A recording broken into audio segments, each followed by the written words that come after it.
Koiki Media, bringing the world closer to your doorsteps. Báwa náà bá ń wo gbogbo view yìí, ṣe mọ̀ pé view yìí náà bíyàn bá wà ní Ìbàdàn àbí kíyàn wà l'Abẹ́òkúta, something similar like this náà èèyàn á máa rí lóòrèkóòrè. Ṣe rí the beauty pé ká ní country tiwa òun ni pé ó máa ní ètò tó pọ̀, and the weather has changed.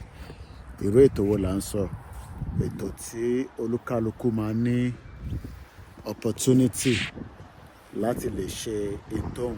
But right now, the longer tá bá ṣe ń pẹ́ sínú Nàìjíríà, the more ni ó máa find it difficult, torí pé Nàìjíríà wọ́n build it fún foundation fún Yoruba, but tá bá take ilẹ̀ wa padà, à build irú nǹkan tá fẹ́, structure àti gbogbo nǹkan tá bá fẹ́ à ṣe síbẹ̀.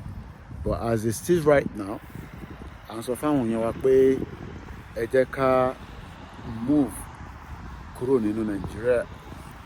Àwọn kan náà wọ́n fẹ́ ká move pé ká ṣì wà ní Nàìjíríà. Àwa kan dẹ̀ ní no, the best option ni pé ká dá dúró gẹ́gẹ́ bí orílẹ̀-èdè. Èyí tí ọ̀pọ̀lọpọ̀ wa ṣe ní Europe àti ní experience, ká gbé experience yẹn pẹ̀lú ẹ̀yin tẹ́ wà nílé, kí gbogbo wa ká jọ continue láti lè develop society tiwa náà, community tiwa, heritage tiwa, culture tiwa.